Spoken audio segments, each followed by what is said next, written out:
Hello everyone, कैसे हैं आप लोग। होप सो आप बढ़िया होंगे। मैं बता दूं, मैं भी ठीक हूँ। हाँ, 2 दिन से वीडियो नहीं अपलोड हुआ। थोड़ा फीवर था बट राइट नाउ ओके। चलो सर, ख़त्म करते इस चैप्टर को। 197 सीरीज़ हमारा चल रहा था, सेक्शन मैनेजर रेमुनरेशन पढ़ रहे थे हम। 197 थोड़ा बड़ा सेक्शन है, ठीक है। हल्का हल्का सा बड़ा सेक्शन है 197, तो इसको आराम से करेंगे और कंप्लीट करेंगे। सर इस चैप्टर से 8 नंबर का क्वेश्चन आता ही आता है, 7 से 8 नंबर का आता है और इजी आता है। तो जिसने अच्छे से किया इस चैप्टर को वो आराम से कर पाएगा। रिकॉर्डिंग ऑन है, जस्ट वेट। चलो ठीक है, ओके। तो हमने सर देखा 197 में क्या कि रेम्यूनरेशन कैसे मिलता है। 196 में हमने देखा था कि अपॉइंटमेंट कैसे होता है। अपॉइंटमेंट बोर्ड करते हैं, ऑफिस को रेटिफाइड बाय क्या करता है, जनरल मीटिंग में शेयर होल्डर्स रेटिफाई करते हैं। अब रेमुनेशन कैसे फिक्स होता है हमने ये देखा। Remuneration on the basis of percentage of net profit, not gross profit, net profit of that financial year. Sir profit ही नहीं हुआ तो on the basis of effective capital. हमने इफेक्टिव कैपिटल के डेफिनेशन में देखी क्या क्या ऐड होंगे नहीं होंगे, एक एग्जांपल के पीछे देखा था, ठीक है। देखो सर, ये जो इफेक्टिव कैपिटल था ना वो ए पॉइंट का था, तो लॉ ने बोला कि देखो इफेक्टिव कैपिटल के बेसिस पे तब मिलेगा जब तुम बी पॉइंट भी सेटिस्फाई करोगे। सुनो क्या बोला मैं, 197 में ए का पॉइंट है इफेक्टिव कैपिटल, पीछे वीडियो देखोगे ए में था इफेक्टिव कैपिटल। इफ क्या हो, इनएडिक्वेट प्रॉफिट या प्रॉफिट नहीं हुआ कंपनी को, तो ऐसा था कि नेगेटिव में है, लेस देन 5 करोड़ है, तो 60, 84, 120 ऐसा लिमिट था। और simple in respect of independent actor भी था, डिवाइड बाय 5 करने पे independent actor non executive actor को भी अमेंडमेंट करके इस बार से लाया गया, उनको भी दिया गया। तो सुनो बी में क्या बोला, अब से स्टार्ट करते हैं नया। बी 197 लिमिट नंबर बी, सुनो लिमिट। आज कुछ क्वेश्चंस भी देखेंगे, उस पर कॉन्फिडेंस आएगा क्वेश्चन देख के, ठीक है। लिमिट restrictions, ठीक है, for managerial person functioning in professional capacity, functioning in professional capacity, ठीक है। सुनो इसको आगे करते हैं। अब मेन यहाँ से चालू होगा 197 भी। सुनो रेम्यूनरेशन एज पर लिमिट ए। लिमिट ए कौन सा सर, इफेक्टिव कैपिटल, याद रखना है। एज पर लिमिट ए कौन सा, इफेक्टिव कैपिटल वाला। बोल रहा है कि आपको इफेक्टिव कैपिटल रेम्यूनरेशन तब मिलेगा, कैन बी पेड इफ, जब ये सब फॉलो होंगे। देखो लिमिट ए में क्या लिखा हो गया था, जब कंपनी का प्रॉफिट ना हो या कंपनी का प्रॉफिट इनएडिक्वेट हो, तब लिमिट ए में जाते हैं। लिमिट में क्या था, on the basis of effective capital, जो paid up share capital plus reserve surplus excluding revaluation reserve, long term वाले लोन्स जिसमें एक साल से ज्यादा वाले हैं, माइनस इन्वेस्टमेंट्स, एक इफेक्टिव कैपिटल मिलता था। तो बोला देखो रेम्यूनरेशन लिमिट ए वाला कौन सा, इफेक्टिव कैपिटल वाला, तब मिलेगा कैन बी पेड इफ। सुनो अब इफ क्वेश्चन है ना, कैसे डिराइव किया, सुनो।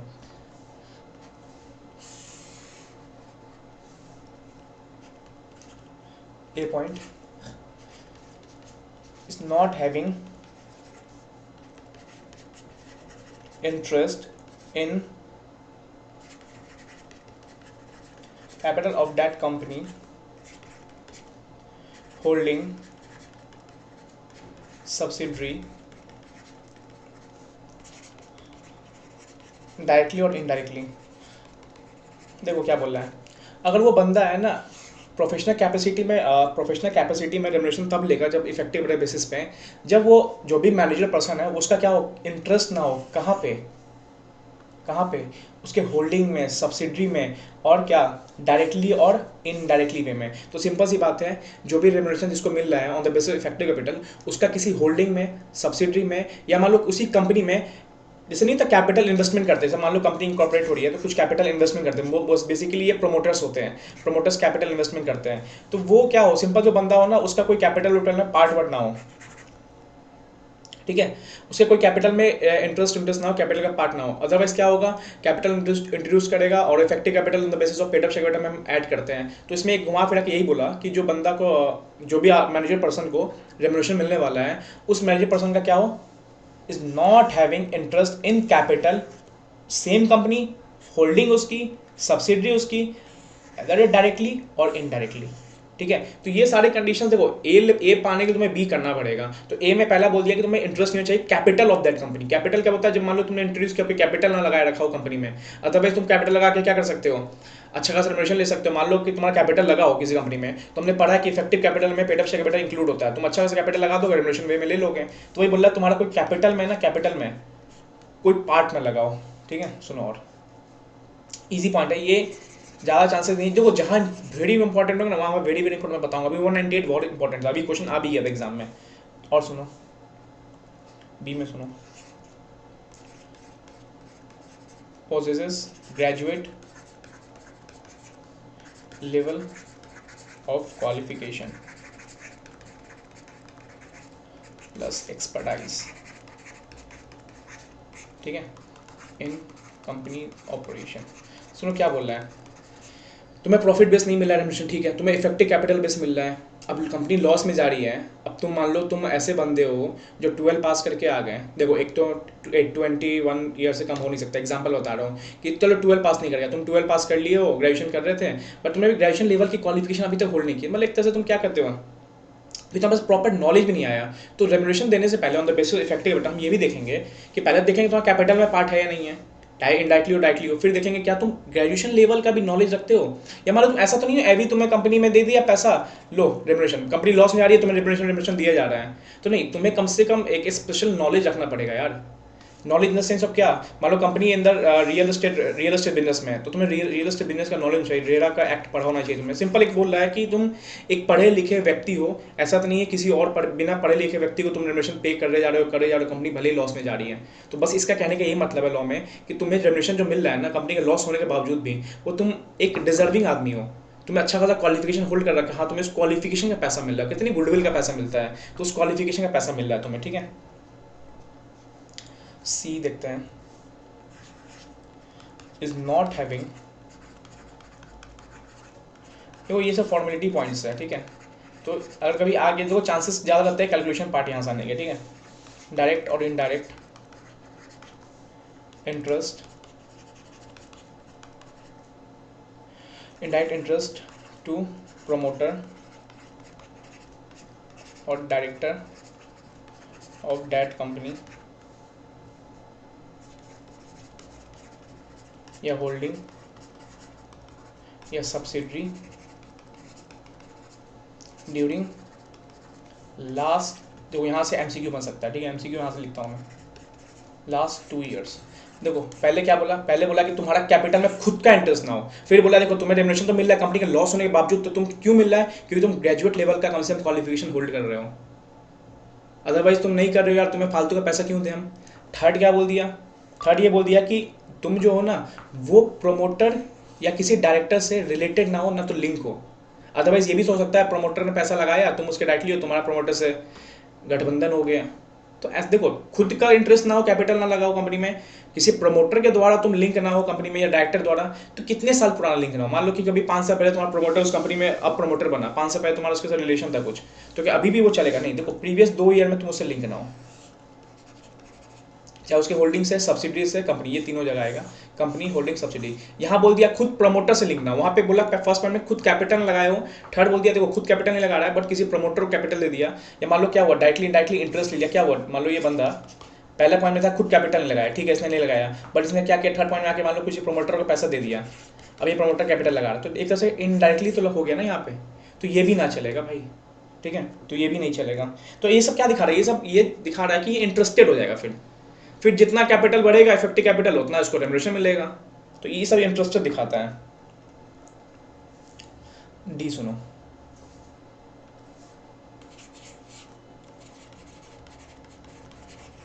Employee holding shares of that company not more than paid up share capital. जो तुम हो ना, मान लो ये बंदा है, इसको रेम्युनरेशन मिलने वाला है और ये कंपनी में पेड अप शेयर कैपिटल 0.5% से ज़्यादा होल्ड कर रहा है, तो ऐसा नहीं होना चाहिए, अदरवाइज क्या हो जाएगा, तुम इंटरेस्टेड हो जाओगे। तो तुम 0. देखो ये मान लो कंपनी में ABC करके कंपनी है, ये MD है कंपनी का, ठीक है, मैनेजर पर्सन है, इसको रेम्युनरेशन मिलने वाला है on the basis of effective capital. अब ये इस कंपनी में ना 1% paid up share capital hold कर रहा है, नहीं तुम इंटरेस्टेड कहला जाओगे। सर 0.5 कर रहा है तो चलेगा, इन एक्सेस ऑफ 0.5 लिखा हुआ है यहाँ पे, मतलब मोर देन, मतलब देखो 0.5 चलेगा, 0.4 चलेगा, पेड अप शेयर कैपिटल बोल रहा है, paid up share capital issue नहीं, पेड अप शेयर कैपिटल बोल रहा है, मतलब इतना तक तुम होल्ड कर सकते हो MD या जो भी रेम्युनरेशन जो रिसीव कर रहा हो बेसिस इफेक्टिव कैपिटल, 0.5% तक तुम्हारा चल सकता है। उससे एक्सेस हो गया तो फिर कहला जाता है तुम इंटरेस्टेड हो जाओगे, ठीक है। चलो ये सब तो ठीक है, फिर से देख लेना जो ए वाला लिमिट क्या था आपने देखा होगा, इफेक्टिव कैपिटल ऑन बेसिस वाला तभी मिलेगा जब उस पर्सन का या जो डोनेशन रिसीव कर रहा है उसका क्या हो, कैपिटल खुद करने लगा हो कंपनी में, कम से कम वो ग्रेजुएट लेवल का क्वालिफिकेशन होल्ड कर रहा हो। उसके बाद क्या था, वो डायरेक्टली और इनडायरेक्टली किसी प्रमोटर या डायरेक्टर से ना मिला हो, अदरवाइज क्या होता है कैपिटल लगा के प्रमोटर को पैसा देगा, लगा प्रमोटर तुम पैसा कैपिटल। चौथा क्या है, एज ए एम्प्लॉय मान लो एग्जीक्यूटिव पर्सन है वो 0.5% पेड अप शेयर ज़्यादा होल्ड ना करता हो कंपनी में, ठीक है। हमने देख लिया था रेम्युनरेशन में एक पार्ट देखा था कि एक्सक्लूड होता है प्रोफेशनल कैपेसिटी में, प्रोफेशनल सब प्रोफेशन में जो पैसा देता है, जैसे लाइक एग्जाम्पल कोई डॉक्टर है और किसी कंपनी का MD है, डॉक्टर प्रोफेशनल कैपेसिटी में सर्जन का काम किया, उसे सर्जन के वे में 20 करोड़ में मिला, 25 करोड़ मिला, 30 करोड़ मिला, 40 करोड़ मिला, बट रेम्युनरेशन उसको 50 लाख मिला, तो हम ये बोलेंगे उसका रेम्युनरेशन 4 करोड़ 50 लाख है। मान लो उसको डॉक्टर कैपेसिटी में 4 करोड़ मिला और MD कैपेसिटी में 50 लाख मिला, तो हम ये बोलेंगे इसका 4 करोड़ 50 लाख है, नहीं भाई ये तो उसको 4 crore as a professional basis मिला, तो ये वाला रेम्युनरेशन पार्ट नहीं आता है। चाहे जो भी CA ने क्या किया, कंपनी में सब ITR फाइल कर दिया, तो वो भी रेम्युनरेशन पार्ट होगा नहीं। तो जो प्रोफेशनल वे में कर रहे हैं ना वो रेम्युनरेशन पार्ट नहीं हो, बट जरूरी नहीं वो प्रोफेशनल वे में तुम दिखा रहे हो वो प्रोफेशनल ही हो, वो प्रोफेशन किसके द्वारा मायना होना चाहिए, NRC के द्वारा, नॉमिनेशन रेम्युनरेशन कमेटी द्वारा बोला जाना चाहिए हाँ ये प्रोफेशनल कैपेसिटी में काम कर रहा है। चलो अब एक इंपॉर्टेंट कॉन्सेप्ट है, देखो 197 बहुत बड़ा है, ठीक है, सच बता रहा हूँ 197 बहुत बड़ा है। अब आते हैं 197.5, बहुत बार क्वेश्चन आता है इससे, मतलब हद कर दी, बोले नहीं इस क्वेश्चन में हद कर दी, इस क्वेश्चन अभी भी पूछ दिया, पिछले बहुत टाइम में क्वेश्चन में पास्ट पेपर में इसे बहुत क्वेश्चन देखता हूँ, ठीक है। क्या बोल रहा है देखो, sitting phase two director for attending meeting of board of director, मतलब कंपनी मीटिंग करवा रही है, मान लो 1 सितंबर को मीटिंग हुई 2020, तो डायरेक्टर कंपनी में 4 डायरेक्टर हैं, 4 डायरेक्टर आए बैठे यहाँ पे, तो ये बैठने की पैसा मिलता है भाई इनको, नॉन एग्जीक्यूटिव डायरेक्टर को बैठने का या जो भी एग्जीक्यूटिव डायरेक्टर को बैठने का पैसा मिलता है यहाँ पे बैठने का, तो बोलते हैं सिटिंग फीस, बैठने का पैसा, इस मीटिंग में आके बैठने का पैसा मिलता है इनको, क्योंकि इनको रेम्युनरेशन मिलता नहीं नॉन एग्जीक्यूटिव डायरेक्टर को जल्दी, तो बैठने का पैसा इनको दे रहे हैं, तो कितना पैसा देंगे भाई। मान लो कंपनी ने आज 1 सितंबर मीटिंग किया, फिर नेक्स्ट मीटिंग 1 अक्टूबर को हुआ, फिर नेक्स्ट मीटिंग 1 दिसंबर को हुआ, तो हर बार लोग आएंगे तो हर बार बैठने का पैसा मिलेगा, एक ही बार मिलेगा साल में नहीं, जितनी बार सेटिंग फीस होगी उतनी बार पैसा मिलेगा। सुनो क्या लिखा, जितनी बार सेटिंग, देखो ऐसा नहीं होगा 1 लाख रुपये साल का बोल रहा हूँ, नहीं अभी लिमिट बता रहा हूँ, तो साल का नहीं होगा, हर मीटिंग पे क्या होगा, हर मीटिंग में सेटिंग फीस मिलेगा उसको। अब सुनो क्या बता रहा हूँ मैं,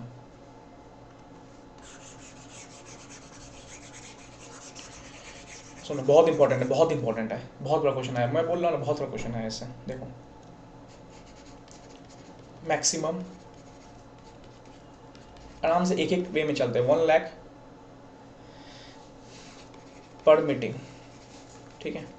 अगर आपसे क्वेश्चन एग्जाम में आ जाए कि ये डायरेक्टर है, इसको कंपनी ने सिटिंग फीस दिया 1,10,000, हो सकता है नहीं, 1,05,000 नहीं, मैक्सिमम किसी भी डायरेक्टर को कंपनी में, देखो एक क्वेश्चन में मैं लिखता हूँ, मैक्सिमम किसी भी डायरेक्टर कंपनी में कितना मिलेगा, 1 लाख रुपया, साल का नहीं, पर मीटिंग। मान लो साल होने कंपनी की, और कौन सी meeting, board meeting, general meeting नहीं, board meeting.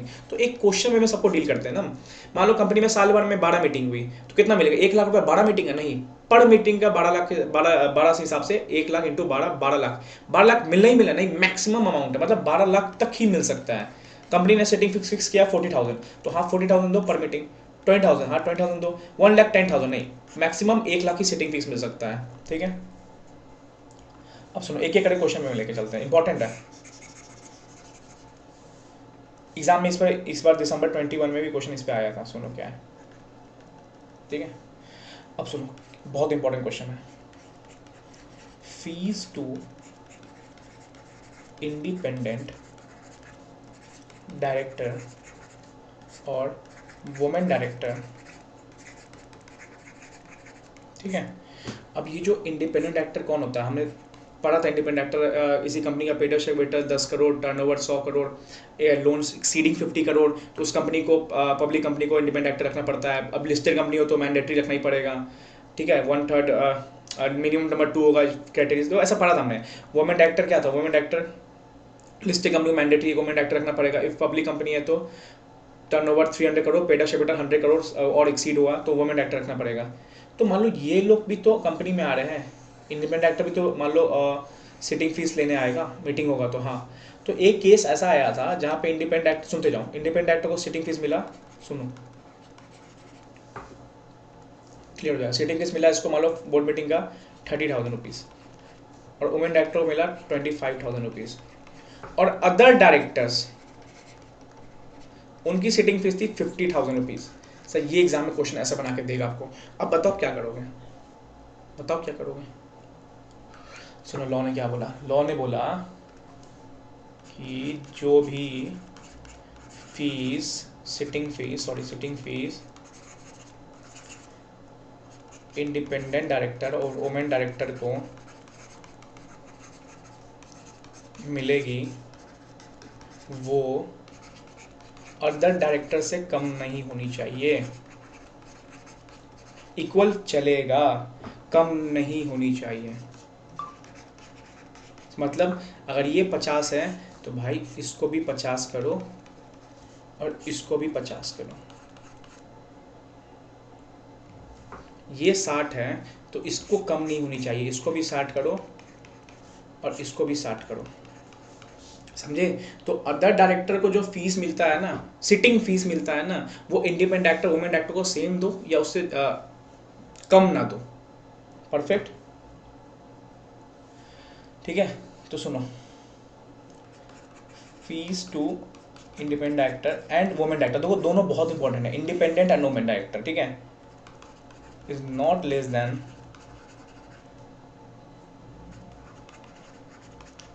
Fees to other director. Sir company में लिख दिया कि एओए में फीस है 50,000 और कंपनी चाहती है अपने इंडिपेंडेंट डायरेक्टर को 60,000 करने के लिए, तो कर सकती है। हाँ, एओ को, देखो क्वेश्चन ऐसे ऐसे आते हैं, मैं डिस्कस कर रहा हूँ। कंपनी में लिख दिया कि एओ की सिटिंग फीस 50,000 है और कंपनी चाहती है अपने इंडिपेंडेंट डायरेक्टर को देना 60,000, क्या कर सकती है। सबसे पहले दिमाग में आना चाहिए मैक्सिमम लिमिट कितनी है, 1 लाख, 1 लाख से कम है कर रही है कोई बात नहीं। अब सेकंड क्या है, एओ में फिक्स किया हुआ, तो पहले एओ को क्या करेंगे, अल्टर करेंगे, एओ को अल्टर करके ले आएंगे 60,000 और इंडिपेंडेंट रूल से हम दे सकते हैं। बट 1,20,000 बोल दे तो नहीं, क्योंकि मैक्सिमम प्रोविजन में क्या बोल दिया, मैक्सिमम सिटी फिक्स 1 लाख ही होगी, वही पर मीटिंग, याद रखना पर मीटिंग। चलो ठीक है, अब हम आते हैं नेक्स्ट सेक्शन पे। इस पे एग्जाम में क्वेश्चन आ गया, मोड ऑफ पेमेंट। सर कैसे जाएगा, देखो इजली है, इसमें कुछ पढ़ाने लायक नहीं है। मोड ऑफ पेमेंट कैसे जाएगा, सुनो, मंथली पेमेंट कर दो, ईयरली कर दो, परसेंटेज ऑफ नेट प्रॉफिट कर दो। मंथली मतलब फिक्स कर दो कि हाँ एमडी तुम्हारा मंथली पेमेंट होगा 2 लाख रुपए, साल का बोल दो 24 लाख रुपए, या परसेंटेज ऑफ नेट प्रॉफिट बोल दो जो हमने बताया। देखो एमडी तुम्हें मिलेगा नेट प्रॉफिट का 5% तो दे सकते हैं ना, हमने पढ़ा ऊपर, तुम्हें मिलेगा 4%, या मान लो क्या परसेंटेज दे दो कुछ और कुछ क्या दे दो, मंथली फिक्स कर दो।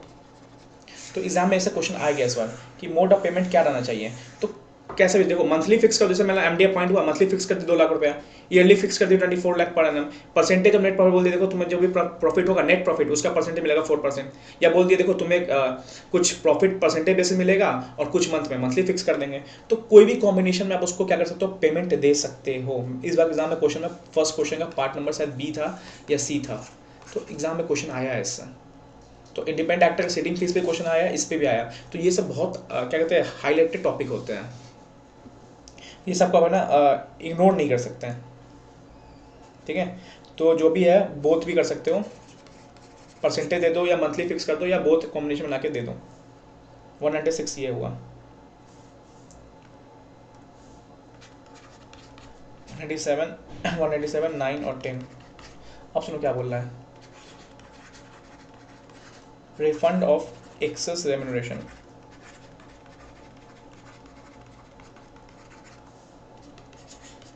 if paid to director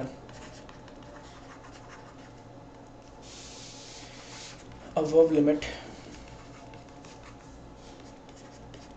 197 सुनो,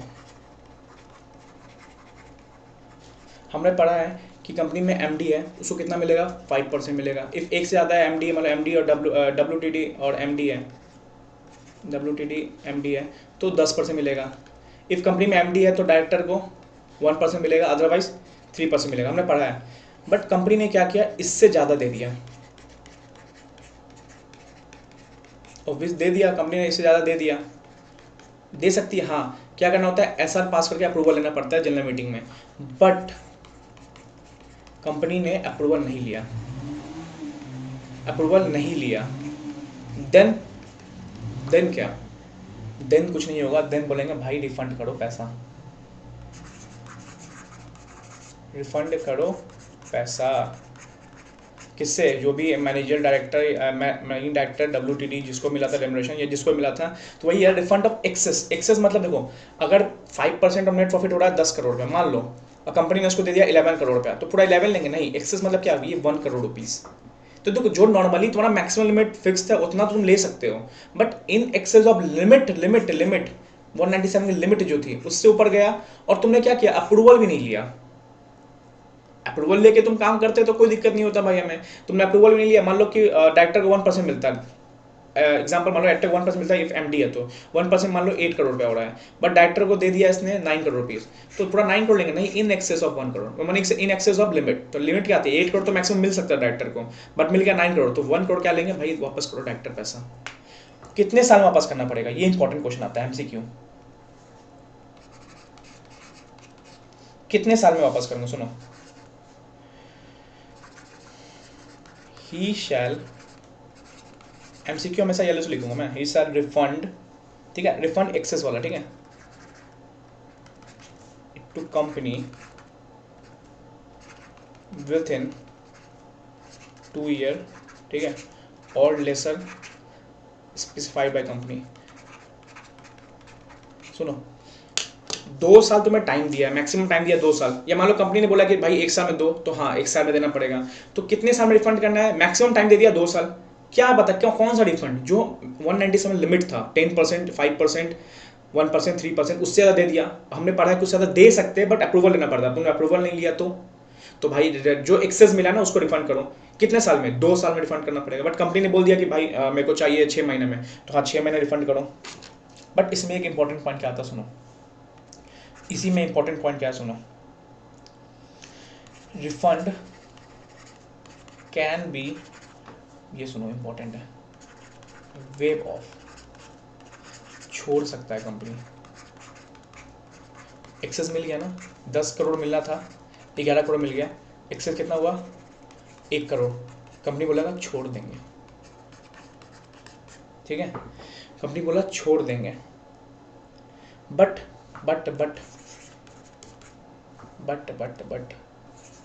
ऐसा देखो, हर जगह ऐसा रहा, मैं अभी बोल रहा हूँ हर जगह ऐसा रहा। ओवर कहाँ है, जब 11% की लिमिट से एक्सीड करते हैं ना, तब वहाँ पे ओवर था, अदरवाइज हर जगह ऐसा रहा। But SR at the rate general meeting में एसआर पास करवा दो कि हाँ हम क्या कर रहे हैं, वेव ऑफ कर रहे हैं एक्सेस में, कोई बात नहीं, मिल गया कोई दिक्कत नहीं। अब हम वेव ऑफ कर रहे हैं, मेंबर बोले कि यार बहुत मेहनती बंदा था एमडी, कोई बात नहीं, कुछ मिल ही गया ना एक्स्ट्रा, कोई दिक्कत नहीं, हम परमिशन दे रहे हैं।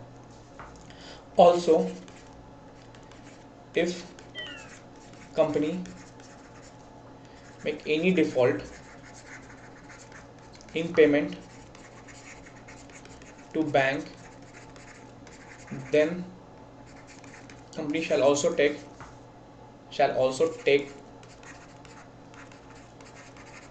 permission या प्रायर परमिशन फ्रॉम बैंक, ठीक है। सिंपल सी बात है, अगर कंपनी ने कुछ डिफॉल्ट किया हुआ, लोन लिया बैंक से, कंपनी ने बैंक लोन चुकाया नहीं, अब बैंक बोले वाह बेटा वाह, तुम 10 करोड़ तो डायरेक्टर को दे रहे हो, ऊपर से एक्सेस भी दे दिया है, और तुम बोल रहे हो कि इसको वेव ऑफ भी कर दें। भैया पहले हमारा तो पैसा चुकाओ, तो हमारा कुछ डिफॉल्ट किया ना तुमने, कंपनी बैंक का डिफॉल्ट किया है, अगर तुम कुछ वेव ऑफ करने जा रहे हो डायरेक्टर को, तो हमारा पैसा चुका के जाना, तो मतलब पैसा चुका के नहीं आना, मतलब हमारा परमिशन लेके जाना। एक तो तुम हमारा पैसा नहीं दे रहे हो, ऊपर से तुम डायरेक्टर को 10 करोड़ जगह 12 करोड़ दे रहे हो, हमारा पैसा कब दोगे। तो अगर तुमने कोई डिफॉल्ट किया होगा तो तुम्हें बैंक एनबीएफसी इनका भी क्या करना पड़ेगा, प्रायर परमिशन लेना पड़ेगा। तो 2 जगह, एक तो एसआर पास करो जनरल मीटिंग में, इफ कंपनी का डिफॉल्ट होगा तब बैंक से प्रायर परमिशन लेना पड़ेगा, ठीक है। चलो अब कुछ रूल की बातें हैं, देख लेते हैं क्या क्या बोर्ड रिपोर्ट आता है। चलो इतना करते हैं, एक सेकेंड। चलो हमने देख लिया क्या क्या बातें, क्या 197 की बातें, सबसेक्शन की बातें देख ली। अब कुछ बातें 197 में ही रूल में लिखी गई है और सबसेक्शन 12 में भी है। चलो इसमें कभी कभी एमसीक्यू आ जाता है। क्या आता है सर इसमें? एमसीक्यू आ ही जाता है, कभी ना कभी आ ही जाता है। क्या बातें लिखी गई सुनो। 197 सबसेक्शन 12 लिखी गई है rule plus rule 5। Sir important है, थोड़ा कह सकता हूँ इंपॉर्टेंट है। डिस्क्लोजर है। क्या है डिस्क्लोजर? डिस्क्लोजर इन बोर्ड रिपोर्ट। कंपनी के जो डायरेक्टर रिपोर्ट प्रोवाइड करते हैं ना, उसमें क्या देना है, डायरेक्टर्स को डिस्क्लोजर देना है। डिस्क्लोजर मतलब क्या होता है? जब पापा से पूछना क्या क्या पढ़ा तुमने, तुम्हें डिस्क्लोज करना पड़ता है। सर मैं, सर नहीं पापा, ये पढ़ लिया, ये पढ़ लिया, ये पढ़ लिया, डिस्क्लोज करना पड़ता है। तो वही बोल रहा है कि देखो कंपनी में रेमुनरेशन मिल रहा है ना, तो इसमें रेमुनरेशन रिगार्डिंग डिस्क्लोजर देने पड़ते हैं कि रेमुनरेशन की क्या क्या डिस्क्लोजर्स प्रोवाइड करने कंपनी, क्योंकि बहुत सारी चीज़ें हमने देखा है कि इफेक्टिव कैपिटल बेसिस मिलता है, नेट प्रॉफिट के बेसिस पे मिलता है, इसको मिलता है, इसको नहीं मिलता है, प्रोफेशनल कैपेसिटी में कोई डायरेक्टली कंट्रोल पा रहा है प्रमोटर्स में तो उसको नहीं मिलता है, बहुत कुछ देखा हमने। तो सर हमें डिस्क्लोजर क्या क्या देना पड़ेगा वो देखेंगे हम, क्या क्या डिस्क्लोजर आने वाले वो इंपॉर्टेंट है। इसको 1 2 3 में पढ़ते हैं। सबसे पहला डिस्क्लोजर आएगा, सुनो, रेशियो। सर रेशियो मतलब बताता हूँ, रेमुनरेशन टू ईच डायरेक्टर, ठीक है, इन मीडियन टू एम्प्लॉय रेमुनरेशन। देखो कंपनी में दो लोग के लोग होते हैं, कंपनी दो टाइप के लोग होते हैं, एक होता है एम्प्लॉय कंपनी के, एक होता है डायरेक्टर। तो बोला कि पहला आपको डिस्क्लोज देना है रेशियो रिगार्डिंग। रेशियो मतलब रेशियो ऑफ रेमुनरेशन। रेमुनरेशन मतलब अगर डायरेक्टर को कितना पैसा मिल रहा है और आपके एम्प्लॉय को कितना पैसा मिल रहा है, एक रेशियो ग्राफ बताइए। जैसे मान लिया आपको कंपनी में डायरेक्टर को मिल रहा है साल का 80 लाख और एम्प्लॉय को मिल रहा है 20, तो एक रेशियो डिराइव होगा ना 80:20 का। तो ये गैप देखना चाह रहे हैं कि डायरेक्टर और एम्प्लॉय के बीच में गैप कितना है। सबसे पहला डिस्क्लोज क्या देना, रेशियो का डिस्क्लोज देना। किसके किसी बीच में? डायरेक्टर के बीच में और एम्प्लॉय के बीच में। क्यों? एक गैप पता करने में कि कंपनी में अंदर गैप कितना है, ठीक है। लिस्टेड कंपनी पक्का लिस्टेड कंपनी में, चलो ठीक है। रेशियो पता चल गया हमें। सेकंड क्या पता करना है हमें? सेकंड क्या देखना है? Percentage increase in remuneration of each director. CFO CEO अभी पढ़ेंगे, KMP का डिफिनेशन पढ़ेंगे। CFO CEO CS manager in the financial year. तो परसेंटेज इंक्रीज कैसे पता चलेगा? प्रीवियस ईयर देख के। सपोज प्रीवियस ईयर में अगर मैनेजर को 70 लाख मिल रहा है, इस साल 80 लाख मिल रहा है, तो हम देखेंगे ना 10/70 कितना का ग्रोथ हुआ, तो कितना का इंक्रीज हुआ हमारा, क्योंकि 70 तो पिछले साल था, 10 का ग्रोथ हुआ, तो 70 से कंपेयर करेंगे तो पता चलेगा अच्छा इतना परसेंटेज का हमारा क्या हुआ, इंक्रीज हुआ है। तो रेम्यूनरेशन, देखो हर बात है रेम्यूनरेशन का डिस्क्लोज देना है। यहाँ पे बोलने के तो आप डिस्क्लोज बोर्ड रिपोर्ट है, तो यहाँ लिख लो, मोस्टली रेम्यूनरेशन का ही डिस्क्लोज आएगा। पहले क्या जाएगा, पहले बताएंगे रेशियो के बारे में कि रेशियो क्या है डायरेक्टर्स और एम्प्लॉय। मीडिया मतलब क्या, in the ratio of directors employee के बीच का गैप कितना है। तो रेशियो पता चल जाएगा 80-20 का है, 80 पर annum मिलता है डायरेक्टर्स को, 20 पर annum मिलता है एम्प्लॉयज को, एक गैप पता चल जाएगा। फिर क्या देखेंगे, इंक्रीज देखेंगे। इंक्रीज किसमें? रेमुनरेशन ऑफ डायरेक्टर CFO ये लोग में, और percentage increase in employee. Simple, देखो दोनों जगह दोनों को लेके चल रहे हैं हम। पहले हमने देख लिया रेशियो देख लिया, फिर परसेंटेज इंक्रीज देख लिया, तो एक है ना डिस्क्लोजर जा रहा है कंपनी में। और क्या देंगे सुन लो। अब यहाँ पे एक इंपॉर्टेंट बात क्या आता है सुनो, यहाँ पे ये दो तो हमने देख लिया। एक लिस्ट आ जाता है number of permanent employees of that company payroll. Mostly permanent employee बना बताना पड़ता है हमारे कंपनी में कौन ऐसे एम्प्लॉय छोड़ के नहीं जाते हैं, परमानेंट है। ये इंपॉर्टेंट नहीं है। देखो मेन जाना चाहिए रेशियो, और मेन जाना चाहिए percentage increase remuneration. Permanent employee का ऐसा कुछ परमानेंट एम्प्लॉय होता नहीं है कंपनी में कि हाँ कोई भी कंपनी छोड़ के जा सकता है, बट अगर कंपनी में आगे कोई अच्छे साल से रह रहा है तो एक परमानेंट एम्प्लॉय का डिस्क्लोज देता हूँ। तो ये ज़्यादा खासा इंपॉर्टेंट नहीं है। अब जो खासा इंपॉर्टेंट है वो बताता हूँ मैं आपको। ये भी ज़्यादा इंपॉर्टेंट नहीं मैं बोलूँगा, ये भी नहीं बोलूँगा कि रेशियो और इंक्रीज। अब मैं जो बोलूँगा वो सुनो। सुनो क्या है, सबसे पहले याद रखना, नेम ऑफ टॉप MCQ आ सकता है यहाँ पे 10 employees in term of remuneration. Sir देखो हम क्या पढ़ रहे हैं, हम बस पढ़ रहे हैं कि क्या क्या डिस्क्लोजर आना है। रेशियो डिस्क्लोज कर दिए, इंक्रीज डिस्क्लोज कर दिए, परमानेंट एम्प्लॉय के बारे में डिस्क्लोज कर दिए। अब बताना है मैं अपनी कंपनी में कौन से 10 एम्प्लॉय ऐसे हैं जिनको हाई रेम्यूनरेशन मिलता है, टॉप 10। मतलब मान लो कंपनी में ये लोग 4 5 6 7 8 9 10 11 12, इनका पैकेज है 50 लाख 50 लाख 50 लाख 40 लाख 30 लाख 40 लाख 30 लाख 30 लाख 40 लाख, इनका 20 लाख 10 लाख। तो टॉप 10 निकालेंगे इसमें से हम, जैसे 1 2 3 4 5 6 7 8 9 10, तो ये दोनों टॉप 10 में आएंगे। तो टॉप 10 ऐसे कौन से बंदे हैं जिनका रेम्यूनरेशन सबसे हाई है कंपनी में, उनका क्या करना है, डिस्क्लोजर देना है।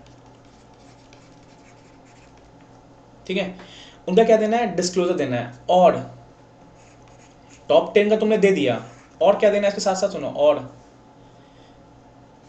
ये भी इंपॉर्टेंट है। अब दोनों इंपॉर्टेंट, एक तो टॉप 10 का तुमने डिस्क्लोज दे दिया, अब name of every employee who was, अब सुनो ये इंपॉर्टेंट आ गया। देखो जहां इंपॉर्टेंट है वहां पे बस कान खोल के सुन लेना। टॉप 10 तुमने डिस्क्लोज दे दिया, अब name of every employee who was, सुनो,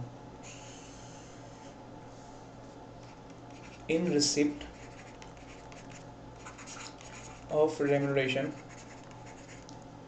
ठीक है, greater equal to 1.02 crore rupees.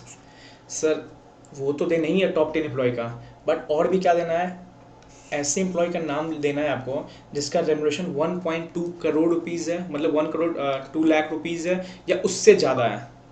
तो दोनों में से अगर जो भी हो रहा है ना, मतलब 1.2 करोड़ टच कर रहा है ना, उसका देना है। ये कब है, ये इफ फाइनेंशियल ईयर में पूरा काम करता है, तो ये फाइनेंशियल ईयर का है, मतलब पूरे फाइनेंशियल ईयर का देखेंगे 1.2 करोड़ रुपीज़, 1.02 करोड़ रुपीज़, ठीक है, 1.2 तो 20 लाख, 1.02 मतलब 1 crore 2 lakh rupees. But sir ऐसा भी तो हो सकता है कोई बंदा है रेम्यूनरेशन 6 महीने काम कर चले जाए, तो उसके रिगार्डिंग कुछ डिस्क्लोज देना। हाँ सुनो, ये तो बोल दिया साल का, इसके बाद ही बोल दिया क्या, सुनो, in receipt of remuneration 8.5 lakh rupees per month. Sir देखो अगर कोई साल भर रुकता है एम्प्लॉय, उसका देखेंगे 1.02 करोड़ रुपीज़, बट कोई मान लो 6 महीने भाग गया तो उसका देखेंगे क्या, उसका रेम्यूनरेशन 8.5 लाख रुपीज़ था। सर देख के है ना, ये आने वाला टोटल इतना ही आने वाला है। तो ये उनके लिए होता है, उनका भी डिस्क्लोज देना। मान लो कोई एम्प्लॉय आया 6 महीने, बट उसका रेम्यूनरेशन दिखते साल भर का इतना ही होता, बट वो 6 महीने भाग गया, तो लॉ ने बोला कि साल भर का देना है, बट लॉ ने बाद में बोल दिया कि अगर किसका पर महीने का भी सैलरी 8.5 लाख या उससे ज़्यादा है ना रेम्यूनरेशन, उसका भी डिस्क्लोज देना है। तो यहाँ पे वो लोग मोस्टली आते हैं जो बीच ईयर में या मिड ईयर में छोड़ के चले जाते हैं, ठीक है। दोनों डिस्क्लोज देना है, साल का भी जो रुक गया तो उसका 1.2 करोड़ चेक कर लेंगे, 1.02 करोड़ रुपीज़, बट कोई 8 महीने भाग गया तो 8.5 देखेंगे, 8.5 था तुम्हारा, क्योंकि 8.5 से ही साल का 1.02 होता, तो घुमा फिरा के 1.02 ही आ रहे हो, बट तुम्हें साल से पहले भाग गया। चलो ठीक है, ये पार्ट टाइम वाले के लिए होता है मोस्टली। अब थर्ड क्या बोल दिया, सुनो ये हटाओ, इन receipt of remuneration in that financial year that exceeds remuneration drawn by MD WTD manager plus hold 2% equity share of company। सुनो क्या बोल रहा है, देखो टॉप 10 तो तुम्हें एम्प्लॉय का देना ही देना है, उसके बाद बोला कि कुछ और भी डिस्क्लोजर्स आने हैं। देखो डिस्क्लोजर सारे डिस्क्लोजर्स ही है, पहले रेशियो बता दिया, डायरेक्टर और एम्प्लॉय के बीच का गैप पता चलेगा, इंक्रीज पता चलेगा कितना इंक्रीज होता है, फ्लक्चुएट होता है सैलरी में, ये भी पता चलेगा, कितना का प्रमोशन या इंक्रीमेंटल या डिक्रीमेंटल हो रहा है, परमानेंट एम्प्लॉयज़ पता चलेगा कंपनी में कितने परमानेंट एम्प्लॉयज़ है, कितना कहते नहीं है टर्नओवर, लेबर टर्नओवर पता चलेगा कंपनी में। और क्या बोल दिया, टॉप 10 एम्प्लॉयज़ का देना है on the basis of remuneration. उसके बाद बोल दिया कि और उन एम्प्लॉयज़ का देना है जिसका 1.2 करोड़ रुपये 1.02 करोड़ रुपीज़ है, या मान लो जो साल भर में नहीं रहे, हाफ टाइम रहे, उनका 8.5 लाख रुपीज़ है।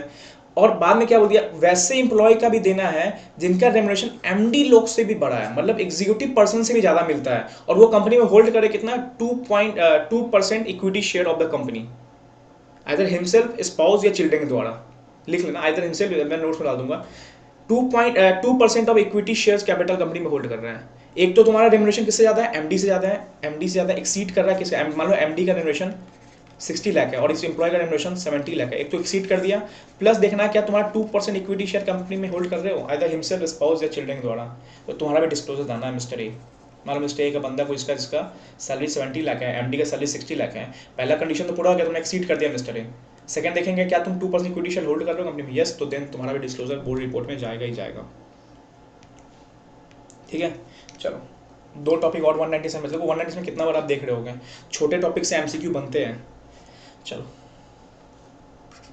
अब ये इजी है, अब कुछ ज़्यादा बचा नहीं। 197.13 एक पेनल्टी याद करने को, पेनल्टी मैं नहीं याद करवाऊंगा, पेनल्टी खुद की कैपेबिलिटी पे है, ज़्यादा बोलोगे लास्ट में मैं पेनल्टी का एक चार्ट बना दूंगा, कोशिश करूंगा बनाने का, कमिटमेंट नहीं कर रहा हूँ, कोशिश करूंगा, अदरवाइज चार्ट मिल जाएंगे आपको, ठीक है। बट पेनल्टी 3 नंबर के लिए अपना 100 नंबर बर्बाद मत करना यार, बहुत मुश्किल है पेनल्टी याद करना, बट ठीक है याद हो जाए तो एक्सेप्शन और ऑलवेज। चलो 197.13 premium paid in respect of indemnity insurance on behalf of MD, WTD, CEO, CFO, manager, सुनो क्या बोल रहा है, सुनो पूरा लिख लो, with respect to negligence default, सुनो क्या बोला, सिंपल देखो, इसमें तो अभी फंस जाता था मैं भी, सुनो। कंपनी ABC, परफेक्ट, कंपनी का ये एमडी अपॉइंट हुआ, सुनो क्या बोल रहा है, कंपनी ने एमडी अपॉइंट हुआ, एमडी क्या कर रहा है, कोई कॉन्ट्रैक्ट करता है, मैनेजिंग डायरेक्टर है, हमने पढ़ा कि मैनेजिंग डायरेक्टर के लिए रिस्पॉन्सिबिलिटी क्या होती है, शेयर्स को सर्टिफाई करना, कॉन्ट्रैक्ट करना, सील लगाना कंपनी का। अब ये क्या कर रहा है, कंपनी का कॉन्ट्रैक्ट कर रहा है, ठीक है, कंपनी के लिए कॉन्ट्रैक्ट कर रहा है, तो कंपनी ने सोचा ना यार एक काम करते हैं ना, इंश्योरेंस ले लेते हैं, कि मान लो इस कॉन्ट्रैक्ट में कोई भी गड़बड़ हुआ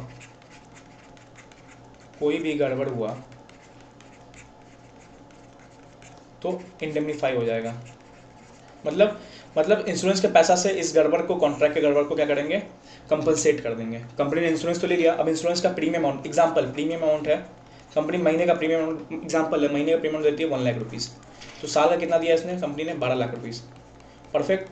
एमडी था बहुत अच्छा, CS क्वालिफिकेशन सब कुछ होल्ड किया होता, खुश था एकदम, भाई इससे गलती होती नहीं थी। अब साल भर का कॉन्ट्रैक्ट था, कंपनी ने एमडी पे छोड़ दिया, एमडी ने कॉन्ट्रैक्ट किया और कॉन्ट्रैक्ट में सब कुछ मक्खन चला, प्रॉपर हुआ है। अब बट कंपनी ने प्रीमियम तो पे कर दिया 12 लाख रुपया। अब क्या ये 12 लाख जो इस एमडी के नाम पे किया था कंपनी ने, कि इस एमडी कॉन्ट्रैक्ट करने जा रहा है, इस कॉन्ट्रैक्ट के नाम पे इंडेमनिफिकेशन इंश्योरेंस कॉन्ट्रैक्ट लिया था, क्या ये 12 लाख मानेंगे कि हम इसको जैसे रेम्युनरेशन काट लेंगे पैसा, बोलेंगे कि देखो हम 12 लाख कंपनी ने प्रीमियम पे किया, ये तुम्हारा रेम्युनरेशन वे में, क्योंकि हमने तुम्हारे वजह से ही इंश्योरेंस लिया था, ऐसा होगा? नहीं होगा।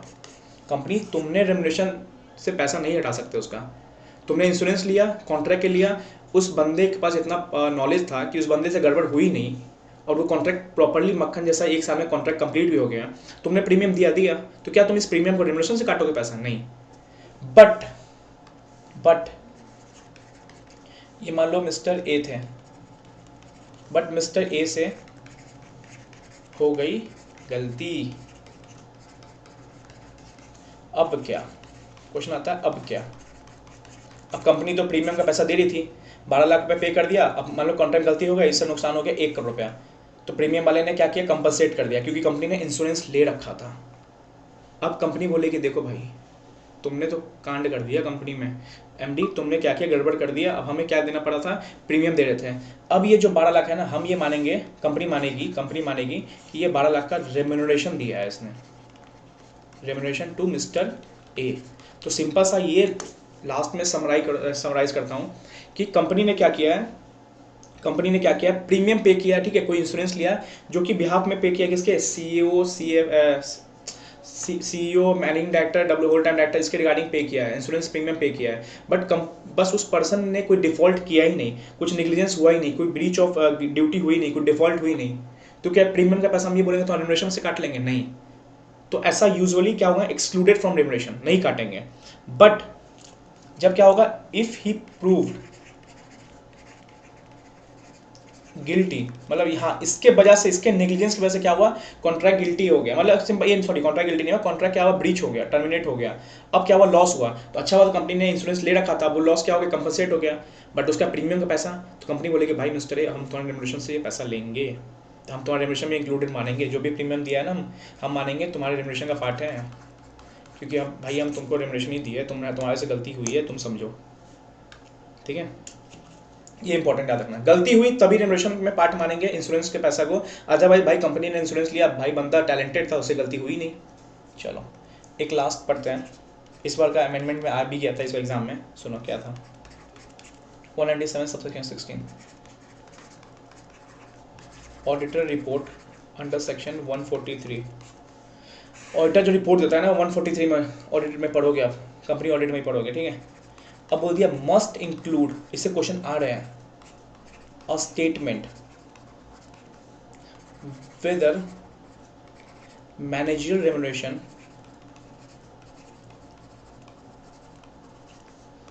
is as, इस बार एग्जाम में ये भी आया था, 2 नंबर का ये था, 2 नंबर का मोड ऑफ पेमेंट था, 2 नंबर का कैलकुलेशन था, 198 देखेंगे, इज एज पर सेक्शन 197।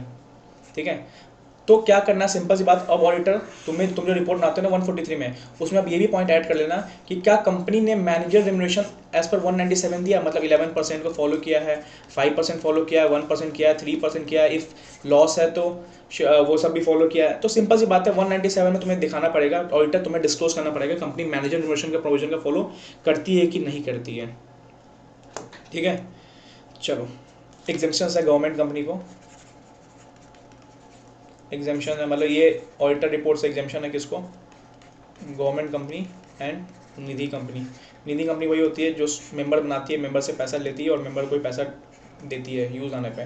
तो निधि कंपनी और गवर्नमेंट कंपनी को एग्जामेशन दिया हुआ है कि हाँ इसमें ऐसा नहीं करना है। बट अदरवाइज क्या करना है, ऑडिटर अब तुम जो भी रिपोर्ट बनाओगे उसमें ये भी लिखना कि manager remuneration proper as per section 197 मिला या नहीं मिला है, या कुछ भी एक्सेस गया 197 से, तो क्या कंपनी ने प्रॉपर रेजोल्यूशन पास किया कि नहीं किया है। तो एक अब ऑडिट रिपोर्ट का ये पार्ट है, पहले ये नहीं था, अब ये ऑडिट रिपोर्ट का ही पार्ट आएगा। तो सर एक क्विक रिविजन कर लेते हैं, हाँ एक क्विक रिविजन होना बहुत जरूरी है, बहुत चीज़ देखी हमने आज। रेम्युनरेशन देखा हमने, लिमिट ए में जब इफेक्टिव कब मिलेगा, जब ये सब ना हो, मतलब कंपनी डायरेक्ट इंटरेस्ट कैपिटल ना हो, कंपनी कम से कम ग्रेजुएशन लेवल का क्वालिफिकेशन होल्ड कर रही हो, कंपनी क्या हो, कंपनी के प्रमोटर या डायरेक्टर को इंटरेस्ट ना हो डायरेक्टली इनडायरेक्टली, अदरवाइज क्या होगा खुद कैपिटल लगा, डायरेक्टर्स प्रमोटर्स कैपिटल लगवाएगी, कंपनी खुद 0.5% से ज़्यादा पेड अप होल्ड ना करती हो।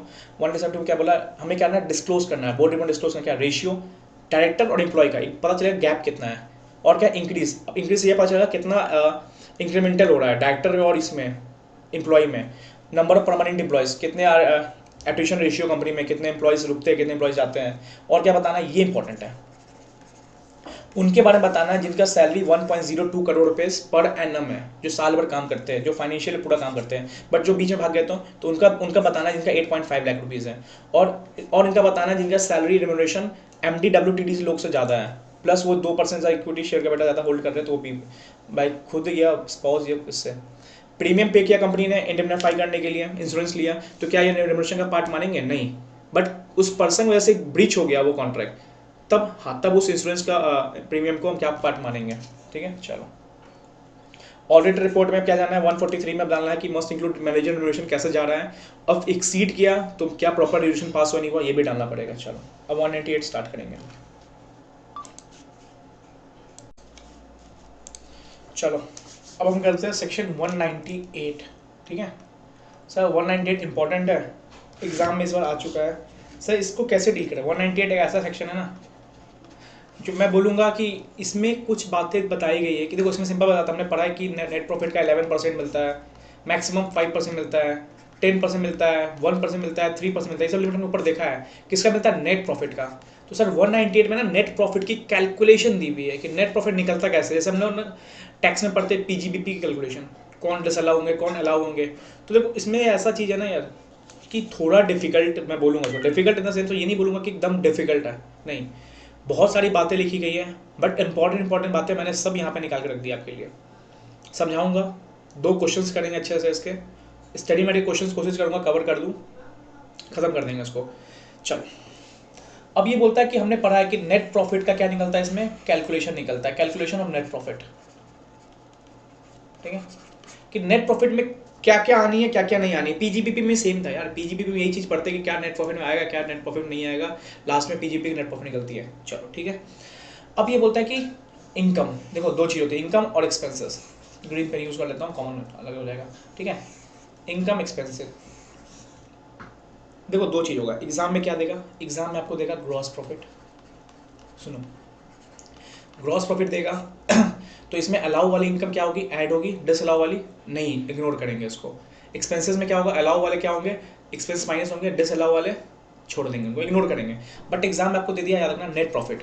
मतलब नेट प्रॉफिट मतलब क्या होगा, ऑलरेडी ये सारे एडजस्टमेंट हो चुके होंगे, फिर हमें चेक करना है कि कौन सा उसमें अलाउ है, कौन सा डिसअलाउ है, कौन सा अलाउ है, कौन सा एक्सपेंसिव डिसअलाउ है। इसमें से क्या होगा, कुछ ऐसे एक्सपेंसेस होंगे जो डिसअलाउ होंगे, अब डिसअलाउ वाले होंगे तो उसको ऐड करेंगे, कुछ ऐसे एक्सपेंसेस होंगे जो अलाउ होंगे, तो अलाउ है तो इसको छोड़ देंगे फिर हम, क्योंकि ऑलरेडी वो नेट प्रॉफिट में निकल के, क्योंकि नेट प्रॉफिट कैसे निकलता है यार, देखो नेट प्रॉफिट यहाँ लिखता हूँ, नेट प्रॉफिट कैसे निकलता है। मान लो ग्रॉस प्रॉफिट आया, यहाँ पे एक्सपेंसेस हमने चार्ज किया, इंटरेस्ट डिप्रेशन चार्ज किया, तो नेट प्रॉफिट निकलता है हमारा। तो नेट प्रॉफिट आफ्टर सब चार्ज करने के बाद निकला ना। तो एग्जाम में याद रखना, दो वर्ड याद रखना, या तो ग्रॉस प्रॉफिट है तो हमें ये सब एडजस्टमेंट देने पड़ेंगे, कौन से अलाउ है कौन से डिसअलाउ देने पड़ेंगे। नेट प्रॉफिट हो जाएगा तो मतलब क्या हुआ, आफ्टर एडजस्टिंग सारे एडजस्टमेंट होने के बाद हमें इसमें से क्या चेक करना है, कौन से अलाउ वाले कौन से डिसअलाउ है, उनको हटाना है। तो ग्रॉस प्रॉफिट से हमें याद रखना, जोड़ते हुए चलना है और हटाते हुए चलना है। नेट प्रॉफिट हमें क्या ध्यान देना है, अगर कुछ जुड़ गया होगा जो डिसअलाउ होना है तो उनको हटा देंगे, ऐसे करके क्वेश्चन देखेंगे, दो क्वेश्चन देखेंगे, क्लियर होगा। चलो अभी समझो इनकम में कितने इनकम अलाउ होंगे और कितने इनकम डिसअलाउ होंगे। देखो इनकम में अलाउ दो ही चीज होगा, क्या, एक तो बाउंटी और एक क्या, सब्सिडी। सर सब्सिडी क्या हो, गवर्नमेंट सब्सिडी देती है, हम जानते हैं किसी, मान लो कुछ तुमने कुछ हेल्थ सेक्टर में अच्छा किया, मान लो चिल्ड्रन एजुकेशन में कंपनी ने अच्छा किया कुछ भी, गवर्नमेंट क्या बोलती है कि हाँ ठीक है तुम पेंसिल दे रहे हो, 10 रुपये का कॉस्ट है, 4 रुपये तुम्हें सब्सिडी दे दी है। बाउंटी क्या होता है, जस्ट लाइक प्रमोशन होता है, कंपनी कुछ प्रमोशन करने जा रही है, पब्लिक के लिए अच्छा करने जा रही है, तो गवर्नमेंट बोलता है ठीक है तुम प्रमोशन खर्चा कुछ हम उठा लेंगे। तो सब्सिडी यही होता है ना, मान लो कि जैसे गवर्नमेंट कोई कंपनी क्या कर रही है, बोले कि हम पेंसिल कॉस्ट निकालेंगे, बच्चों को पूरा एजुकेशन देंगे, इसमें पेंसिल कॉस्ट 10 रुपीज़ आ रहा है, तो गवर्नमेंट बोले कि चल 4 रुपये मैंने चार्ज कर लिया तेरा। तो गवर्नमेंट क्या सब्सिडी देती है, सब्सिडी हमारे लिए इनकम आया, गवर्नमेंट बेयर कर रही है ना कॉस्ट वहाँ पे, तो हमारे लिए तो इनकम हुआ, गवर्नमेंट बेयर कर रही है। तो अगर कोई भी सब्सिडी या बाउंटी, ये जस्ट लाइक प्रमोशन होता है, कंपनी में प्रमोशन करना होता है तो गवर्नमेंट सब्सिडी देती है प्रमोशन करने के लिए, देखते हो कि हेल्थ सेक्टर में यहाँ वो कंपनी प्रमोशन करती है। तो बाउंटी या सब्सिडी कौन दे रही है, गवर्नमेंट दे रही है, बाई सीजी या बाई गवर्नमेंट। ठीक है, वो क्या होते हैं, अलाउ होते हैं, याद रखना। सब्सिडी और बाउंटी दोनों क्या होते हैं, अलाउ होते हैं, या जरूरी नहीं है गवर्नमेंट दे, या कोई भी पब्लिक अथॉरिटी दे जो सीजी द्वारा प्रिस्क्राइब की गई है, तो सीजी कहीं ना कहीं इन्वॉल्व हो रहा है आपके लिए। सर एग्जाम्पल बताना है, देखो यहाँ पे लिखता हूँ, कंपनी का नेट प्रॉफिट है 18 लाख रुपीज, इसमें बोला है कंपनी के नेट प्रॉफिट में इंक्लूडेड है क्या, 7 lakh rupees as a subsidy given by government. तो क्या ये सही है, हाँ, क्योंकि अलाउ होता है ये, मतलब इंक्लूड नेट प्रॉफिट का पार्ट होगा, प्रॉफिट का पार्ट होगा। बट बोलते हैं सब्सिडी गवर्नमेंट ने दी है, सब्सिडी किसी और कंपनी ने दी है, तो यहाँ से माइनस कर देंगे 7 रुपीज।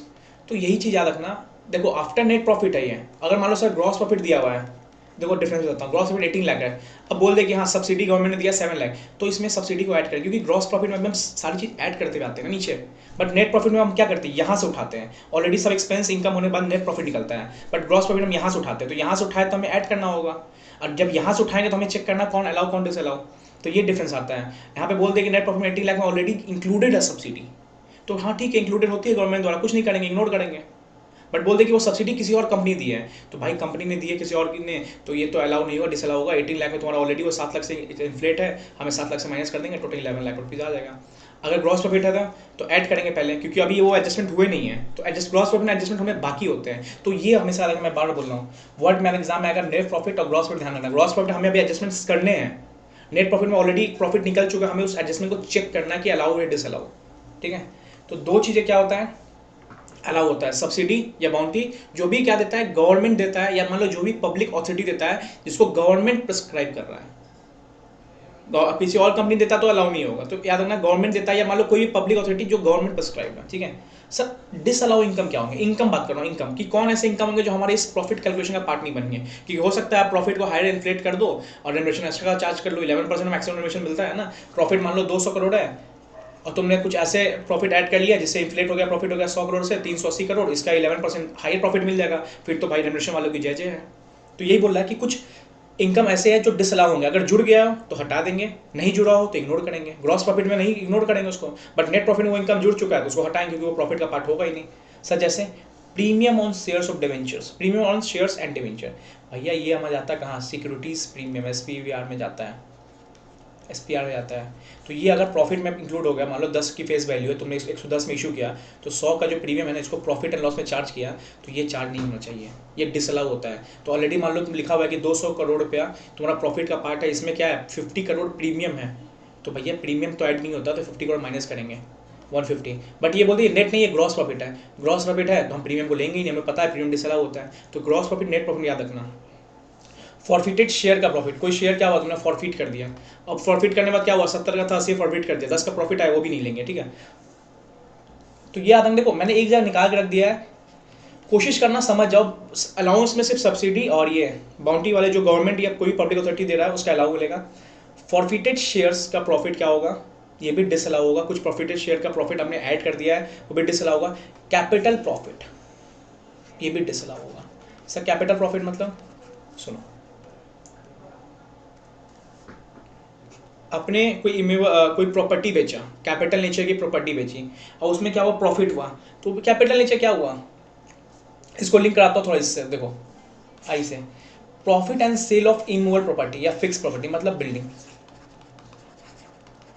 बट याद रखना देखो कैपिटल प्रॉफिट तो ठीक है डिसअलाउ होता है, बट इसको थोड़ा और एक्सप्लेन करने के बाद यहाँ पे क्या लिखा कि देखो बिल्डिंग भी तो एक तरह से क्या हुआ कैपिटल एसेट हुआ, उसको बेच रहे हो, बट याद रखना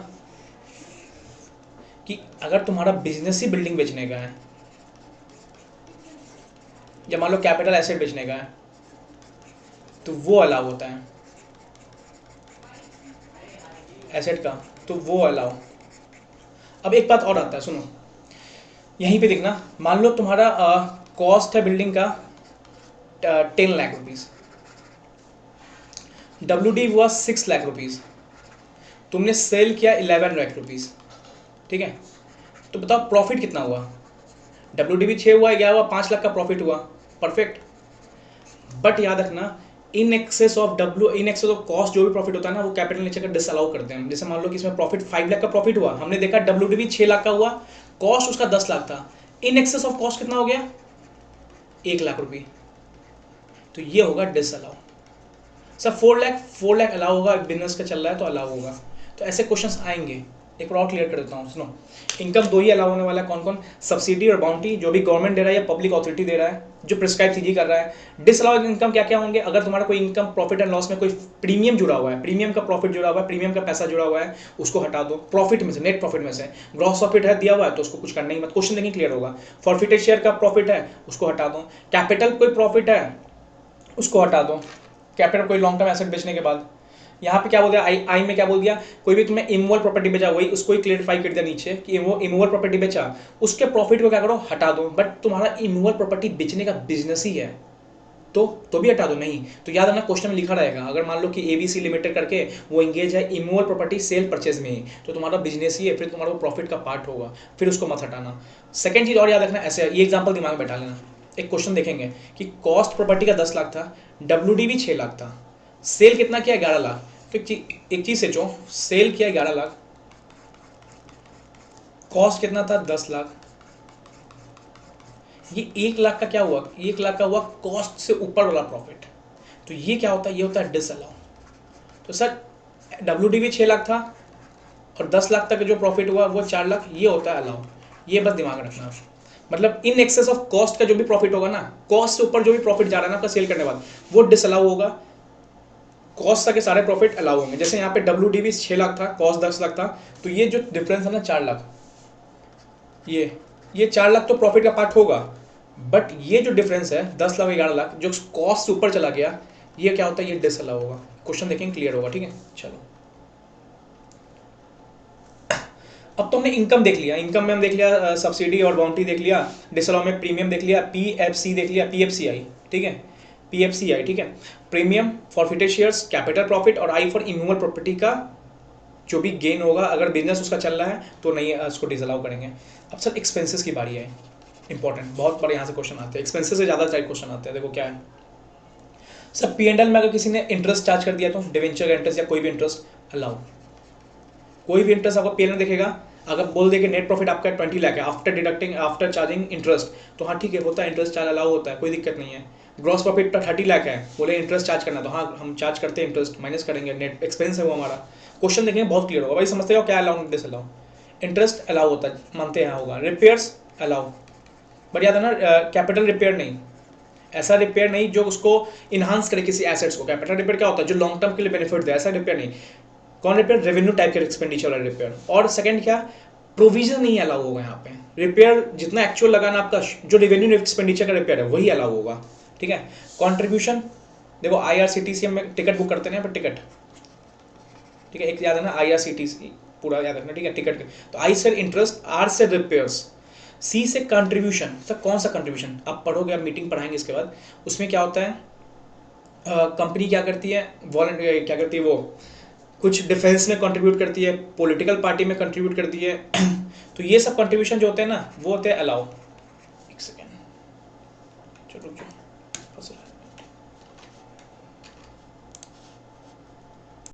चलो सिस्टम चार्ज करना था, चलो अब क्या करते हैं, कंट्रीब्यूशन अलाउ होता है, जो भी तुमने कंट्रीब्यूट किया कंपनी ने, पॉलिटिकल पार्टी, ये सबको क्या हुआ, अलाउ हुआ। अगर तुम्हें एक्सपेंसेस दिख रहे हैं अलाउ कंट्रीब्यूशन में, तो T फॉर टैक्स, कौन से टैक्स की बात कर रहे हैं यहाँ पे, जो नॉर्मल इनकम टैक्स होता है वो वाली टैक्स नहीं, ये जो CG प्रिस्क्राइब करती है तुम्हें कोई टैक्स देना है, या मान लो तुम्हें कोई भी नोशनल प्रॉफिट हुआ, या मान लो तुम्हें कोई भी एडिशनल प्रॉफिट पे एक्स्ट्रा टैक्स लग रहा है ना, कुछ एक्स्ट्रा टैक्स, वो टाइप के टैक्स बोला यहाँ अलाउ होंगे। नॉर्मल इनकम टैक्स वाला एक्सपेंस अलाउ नहीं होगा, अभी देखेंगे हम, ठीक है। तो सर चार चीज देगा, IRCT में भी चार चीज देगा, क्या, इंटरेस्ट मतलब कोई भी तुम्हें इंटरेस्ट पे करो, डिवेंचर पे इंटरेस्ट पे करो, ये सब अलाउ होंगे। रिपेयर्स, कैपिटल एक्सपेंडिचर रिपेयर नहीं, रेवेन्यू एक्सपेंडिचर वाले, प्रोविजन नहीं, actual repairs. C for contribution, अभी मीटिंग में अच्छे से पढ़ेंगे, कंट्रीब्यूशन मतलब क्या हुआ, कोई कंपनी क्या कंट्रीब्यूट कर रही है, पॉलिटिकल पार्टी ये सब जगह, चैरिटेबल ट्रस्ट में क्या कर रही है, कंट्रीब्यूट कर रही है। T फॉर क्या हुआ, taxes other than income tax वाले, यहाँ पे CG प्रिस्क्राइब कर, CG बोले कि हाँ तुम्हें ये मान लो कि इस एरिया में हो, इस एरिया में टैक्स देना पड़ेगा, या मान लो कोई भी नोशनल प्रॉफिट पे टैक्स लग रहा है, इनकम टैक्स नहीं, ठीक है। और क्या बोल रहा है सुनो, B for bonus, B for bad debt, B for breach of contract, तो 3B, ठीक है। 3B क्या है, 3B में 3D देखा था हमने कहाँ सर, डायरेक्टर चैप्टर में, डिवेंचर्स, डिपॉजिट्स, डिविडेंड। यहाँ पे 3B क्या क्या, 3B बोनस, अगर कंपनी किसी अपने एम्प्लॉय को बोनस दे रही है अलाउ होता है। Bad debt, actual bad debt, provision नहीं, एक्चुअल, प्रोविजन नहीं बोल रहा हूँ, एक्चुअल, यहाँ पे सब कुछ एक्चुअल चलेगा, अलाउ होता है। इफ कंपनी में बोल दिया कि नेट प्रॉफिट 30 लाख है, after charging bad debt 20 lakh, हाँ अलाउ है, बैड डेट होता है अलाउ। ब्रीच ऑफ कॉन्ट्रैक्ट से कुछ एक्सपेंस हुए हैं, मान लो कॉन्ट्रैक्ट लॉ वाला होता है, ब्रीच ऑफ कॉन्ट्रैक्ट होता है, ब्रीच ऑफ कॉन्ट्रैक्ट हुआ है तो वो भी अलाउ हुआ है। मान लो कोई कॉन्ट्रैक्ट था, 30 लाख का कॉन्ट्रैक्ट बना था, उसमें ब्रीच करने के बाद पता चला 5 लाख का जुर्माना था, तुमने कॉन्ट्रैक्ट के बीच में ही उसको ब्रीच कर दिया, तो ये 5 लाख तुम एक्सपेंस में पेड चार्ज किए तो अलाउ है, ठीक है। I फॉर क्या, इंश्योरेंस, तुमने इंश्योरेंस का पैसा चार्ज किया है, अलाउ है, ठीक है। तो बिड समझो, बिड या डिब समझो, डिब बिड जो समझो, ठीक है, बिड। तो IRCTC bid. B for bonus, 3B B bonus, bad debt, breach of contract. I for insurance, और D पर आता है depreciation under section 123 of companies act, जो अकाउंट वाली डिप्रिशिएशन होती है, ठीक है।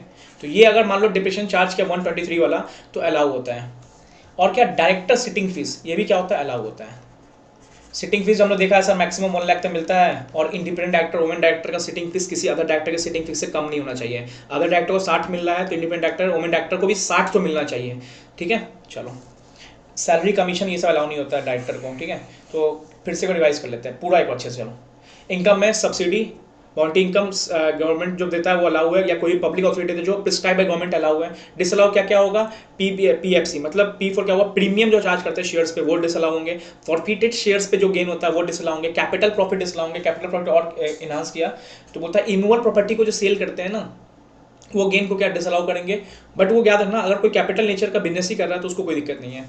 और ये एग्जाम्पल याद रखना, कोई मान लो कॉस्ट तुम्हारा दिया हुआ है 5 लाख रुपीज़ कॉस्ट है, ऑब्वियस बात है डिप्रिशिएशन लग के WDV उसका 2 लाख आ जाएगा। अब तुमने इस 2 लाख के एसेट को बेच दिया 6 लाख में, तो कितना P&L चार्ज होगा? देखो नॉर्मली प्रॉफिट कितना हुआ, 2 लाख से 6 लाख बेचा, 4 लाख का प्रॉफिट हुआ, बट कॉस्ट ऊपर कितना गया, 1 लाख। तो ये जो 1 लाख कॉस्ट ऊपर जाता है ना, ये होता है डिसअलाउ वाला, ठीक है। मतलब 3 लाख क्या होगा, अलाउ, 3 लाख अलाउ, और 1 लाख क्या होगा, डिसअलाउ। तो कॉस्ट से ऊपर जो भी तुम एसेट्स को बेच रहे हो ना, वो डिसअलाउ होगा कॉस्ट से ऊपर। चलो ठीक है। एक्सपेंस में क्या देखा हमने, एक्सपेंस देखा IRCTC, ठीक, IRCT, I for interest, debenture कोई भी interest, R for repairs other than capital expenditure repair, और प्रोविजन रिपेयर्स नहीं अलाउ होंगे। कंट्रीब्यूशन जो तुम कंपनी कंट्रीब्यूट करती है, पॉलिटिकल पार्टी सबको कंट्रीब्यूट करती है। टी फॉर टैक्सेस, वो टैक्सेस नहीं, इनकम टैक्स वाला नहीं, other than taxes, income tax वाला। CG प्रोसाइड करती, मान लो कोई रेंट देना पड़े, उस पर टैक्स देना पड़े, ठीक है। बी फॉर बोनस, बैड डेप्ट and breach of contract allow होंगे। आई फॉर इंश्योरेंस अलाउ होंगे। D for depreciation under section 123, कभी कभी वर्ड में लिखते आएगा 123, ये भी हो गए, अलाउ होंगे। और डायरेक्टर सिटिंग फीस क्या होंगे, अलाउ होंगे। सैलरी कमीशन नहीं होगा, सिटिंग फीस बोलेगे तो हाँ वो अलाउ होंगे। चलो अब कुछ ये सारे एक्सपेंसेस क्या थे, ये सारे एक्सपेंसेस थे अलाउ, मतलब ये हाँ P&L में चार्ज हो गया तो कोई बात नहीं, चार्ज होते हैं, नहीं ग्रॉस प्रॉफिट होगा तो इसको P&L में माइनस करके दिखाएंगे, क्योंकि ये एक्सपेंसेस एक्चुअली में अलाउ होते हैं। तो सर डिसअलाउ क्या क्या होंगे, सुनो, डिसअलाउ होंगे नॉर्मल इनकम टैक्स, मतलब जैसे कंपनी में मान लो 30% लगा इनकम टैक्स, तो ये क्या होगा, डिसअलाउ होगा। तो ये डिसअलाउ होगा, मान लो लिख दे, याद रखना, यहाँ पे एक चीज़ याद रखना, profit before tax and profit after tax. Profit after tax 50 lakh है, तो आपको क्या करना है, ये वाला डिसअलाउ वाला इनकम ऐड करना है। मतलब 20 लाख का टैक्स लगा तो 70 लाख तुम्हारा ये होगा। प्रॉफिट बिफोर टैक्स है तो इग्नोर इट, फिर तो 50 लाख ही होगा। तो आपका income tax after deducting income tax आ चुका है ना, तो उसको क्या करना है, आपको डिसअलाउ करना है। वी फॉर वॉलंटरी पेमेंट, यहाँ पे एक्स ग्रेशिया करके क्वेश्चन में आएगा आपको, तो कंपनी कोई वॉलंटरी पेमेंट करती है ना, या वॉलंटरी टैक्स दे रही है ना, कुछ भी दे रही है ना, वो भी क्या होगा, डिसअलाउ। वॉलंटरी बहुत शौक है तुम्हें देने का, तुम कंट्रीब्यूशन करते कोई दिक्कत नहीं, तुम वॉलंटरी किसी को जाके दान दे रहे हो, एक्स ग्रेशिया कर रहे हो, तो भैया उसको डिसअलाउ करेंगे, ठीक है। सी फॉर कैपिटल गेन, हमने क्या देखा, कैपिटल प्रॉफिट को डिसअलाउ किया, तो हम कैपिटल लॉस को भी डिसअलाउ करेंगे। हो सकता है तुम कंपनी रेम्युनरेशन कम देना चाहती हो, कैपिटल लॉस तुम दिखा दो अच्छा खासा, कंपनी में 50 लाख का लॉस दिखा दो, कंपनी प्रॉफिट 1 करोड़ पे है, 50 लाख का लॉस हो गया, कंपनी का मेन प्रॉफिट 50 लाख पे आ गया, तो तुम कैपिटल लॉस कुछ भी इन्फ्लेट करके दिखा सकती हो सके तुम एसेट्स को 10 लाख का एसेट है, मान लो 50 लाख का एसेट है, तुम उसको 10 लाख बेच दो, 40 लाख का कैपिटल लॉस दिखा दोगे तुम जबरदस्ती का, रेम्युनरेशन कम करने के चक्कर में घाटा सह लो तुम, तो कंपनी घाटा सह सकती हो, तो कैपिटल लॉस डिसअलाउ होंगे। नॉर्मल इनकम टैक्स 40% 30% वाला डिसअलाउ होंगे। ये वाला टैक्स जो CG प्रेस्क्राइब करते हैं, मान लो वहाँ पे कोई प्रॉपर्टी टैक्स लगता है, वो अलाउ होगा जो CG प्रेस्क्राइब कर रही है, मान लो कोई भी नोशनल प्रॉफिट पे टैक्स होता है, बट नॉर्मल इनकम टैक्स वाला क्या होता है, डिसअलाउ होंगे। वॉलंटरी पेमेंट दे रहे किसी को, एक्स ग्रेशिया कर रहे हो, डिसअलाउ होंगे। कैपिटल लॉस डिसअलाउ होंगे, ठीक है। हाँ यहाँ पे हो गया, ये हो गया, ठीक है ठीक है। चलो तो ये सब दिमाग में याद रखना, कैपिटल लॉस में भी ये सारा दिमाग में याद रखना, बस एक प्रॉपर नोट्स में बना दूंगा, इसको प्रॉपर दिमाग में बैठा के रखना। आप एक बार रिवाइज करना। देखो ये मैं 198 का मैं इंपॉर्टेंट बता देता हूँ, ये ऐसा क्वेश्चन यहाँ पे आएगा ना, जहाँ पे आपको अपना लॉजिक थोड़ा लगाना ही पड़ेगा। आप खुद समझ जाओगे यार कैपिटल लॉस कंपनी दिखा रही है, सिंपल समझो ना, तो मैं as a manager investment person बन के सोचना कि तुम्हें ना कोई इतना कोई घाटा दिखा दे कंपनी में प्रॉफिट को कि तुम्हें रिनोवेशन कम मिले, ना तो इतना इन्फ्लेट कर दे कि तुम्हें रिनोवेशन ज़्यादा मिले। तो एकदम कहते नहीं जेन्युइन वाले चीज़ यहाँ पे अलाउ डिसअलाउ होंगे। चलो एक क्वेश्चन देखते हैं यार, ठीक है, मैंने लिखा हुआ है, कंपनी का प्रॉफिट हुआ, मतलब नेट प्रॉफिट कितना हुआ, 20,10,000 रुपीज, ठीक है। ये प्रॉफिट है ना, has been calculated after considering ये सब एक्सपेंसेस नीचे वाले। तो ये प्रॉफिट आया है, ये नेट प्रॉफिट है। नेट प्रॉफिट कैसे निकलता है, gross minus expense expense expense, मान लो कोई इनकम होगा, यहाँ पे निकलेगा नेट प्रॉफिट, ठीक है। अब यही जो नेट प्रॉफिट निकला ना, हमें पता करना है क्या नेट प्रॉफिट सही है गलत है। चलो ठीक है। अब बोल रहा है कैपिटल एक्सपेंडिचर, कैपिटल एक्सपेंडिचर सुनो मैंने क्या बताया, रेवेन्यू एक्सपेंडिचर अलाउ होते हैं, पेन चेंज कर देता हूँ फिर से, एक और समझ आ जाएगा। रेवेन्यू एक्सपेंडिचर अलाउ होते हैं, अभी मैंने बताया था आपको, अलाउ होते हैं, बट कैपिटल एक्सपेंडिचर अलाउ नहीं होते, जैसे मैंने यहाँ पे लिखा था। रिपेयर कर रहे हो या कोई भी कैपिटल नीचे कुछ भी खर्चा कर रहे हो ना, चाहे रिपेयर से हो या कुछ भी हो, तो वो क्या होगा, डिसअलाउ होंगे, ठीक है। कैपिटल एक्सपेंडिचर डिसअलाउ, मतलब डिसअलाउ होंगे मतलब सर ये सर ऐड होंगे, ये नेट प्रॉफिट में घट गए होंगे, क्योंकि हमने जब प्रॉफिट निकाला होगा, मान लो ग्रॉस प्रॉफिट 50 लाख आया होगा, तो ये हमने 8,25,000 रुपीज़ क्या किया होगा, माइनस किया होगा, तभी तो हमारा ग्रॉस प्रॉफिट 20,10,000 आया, मतलब हमने इसमें माइनस कर दिया होगा, तो भैया ये तो ऐड होगा, क्योंकि ये डिसअलाउ होता है। कैपिटल नेचर एक्सपेंसेस क्या होते हैं, डिसअलाउ होते हैं। तो ये याद रखना, ये आपसे पहले दे क्या रहा है, आपको नेट प्रॉफिट दे रहा है तो इसमें प्लस माइनस ध्यान से करना। अगर ग्रॉस प्रॉफिट देता तो इसको हम कुछ नहीं करते, इग्नोर करते हैं, क्योंकि ये तो अलाउ होता ही नहीं है, तो याद रखना ध्यान से। डिप्रिशिएशन अंडर सेक्शन 123 अलाउ या डिसअलाउ, एकदम देखते चलेंगे। ठीक है। डिप्रिशिएशन अंडर सेक्शन 123 क्या होता है यहाँ पे मैंने बताया था, अलाउ में आता है IRCT और 3B तो बिड, तो ये क्या होता है allow, depreciation under section 123 allow होता है, तो ये क्या होगा अलाउ, ठीक है। बोनस मैंने बताया था 3B में, देखो बोनस अलाउ होता है, allow. Compensation paid to workers, देखो यहाँ पे कुछ वॉलंटरी नहीं बताया, तो कंपनसेशन देखो एक चीज और याद रखना, नॉर्मल ऑपरेटिंग बिजनेस का जो एक्सपेंस होता है ना, इसको कंपनसेशन दे दिया, ऑफिस एक्सपेंडिचर होगा, ये सब अलाउ होते हैं। तो जो मैंने दिखाया उसको बस इन समझना, एकदम दिमाग लगा लो, जेन्युइन वाले जो होते हैं ना वो डिसअलाउ होते हैं, और जो मैंने पढ़ाया ना उसको दिमाग बैठना। तो कंपनसेशन वर्कमैन दिया, हाँ हो सकता है दिया था अलाउ, नॉर्मल बिजनेस का है, तो याद रखना बिजनेस का नॉर्मल गेन और लॉस, ठीक है। Loss on sale of fix assets, भैया कैपिटल लॉस, क्या मैंने पढ़ाया था कैपिटल लॉस, क्या मैंने बताया था इसके बारे में, देखो capital loss TVC capital loss C वाला, तो क्या होता है डिसअलाउ होता है, ये होगा डिसअलाउ। तो ये लॉस हुआ ना डिसअलाउ मतलब क्या, ये माइनस हो गया गलती से लॉस, इसको ऐड करेंगे। सब्सिडी फ्रॉम गवर्नमेंट, ऑब्वियस सी बात है ये तो अलाउ होता है, अगर इनकम हुआ होता है ठीक है अलाउ होता है, कोई बात नहीं, मिलता है यहाँ पे, क्योंकि हमने दिखाया मैंने सब्सिडी बाय गवर्नमेंट से, बाउंड्री मिलता गवर्नमेंट से, अलाउ हुआ है। मल्टीपल शिफ्ट अलाउंसेस, हाँ तुमने वर्कर से शिफ्ट करवाया है, उस पर खर्चे लगे हैं, बिजनेस का ऑपरेशन है, जितना शिफ्ट कराओ खर्चे लगेंगे, ऑपरेटिंग एक्सपेंडिचर है, अलाउ है। देखो नॉर्मल एकदम आंख बन के जेन्युइन, अब तो भाई चार्टेड अकाउंटेंट फाइनल बनने वाला, इतना तो कर ही सकते हो। शिफ्ट अलाउंस से थोड़ी ना मना कर देंगे, भाई तुम आज एक शिफ्ट चला रहे हो 50 लाख खर्चा रहा है, 2 शिफ्ट चलाओगे 1 लाख खर्चा आएगा, तो जेन्युइन खर्चा है। प्रोविजन फॉर टैक्स, मैंने क्या बताया, प्रोविजन कुछ नहीं होगा, डिसअलाउ, ये क्या होगा ऐड, प्रोविजन कुछ नहीं होगा, कैपिटल एक्सपेंडिचर कुछ नहीं होगा, ये 28 लाख है। एक्स ग्रेशिया वॉलंटरी पेमेंट कर रहे हो, शौक है तुम कंट्रीब्यूशन कर देते हो 180 बट पेमेंट वॉलंटरी कर रहे हो, ये सब डिसअलाउ होंगे, ठीक है, ये होगा add. Profit on sale of building, भैया कैपिटल प्रॉफिट कर रहे हो, ये क्या होता है डिसअलाउ होता है, सुनो कैपिटल प्रॉफिट, ये इसी को आगे डिराइव किया, profit on sale of involve party, वही बिल्डिंग हुआ, तो ये क्या होगा डिसअलाउ होगा, ये क्या होगा डिसअलाउ होगा, मतलब अगर ये डिसअलाउ होगा मतलब तुमने इसको इनकम में पार्ट ले लिया होगा 2,10,000, अब तुमने इनकम बढ़ा दिया होगा 52,10,000 से, अब इसको माइनस करना है, तो जो भी प्रॉफिट आया उसमें से माइनस कर देना ये, ठीक है। तो लास्ट में क्या निकल जाएगा 55,30,000, देखा देख लेता हूँ,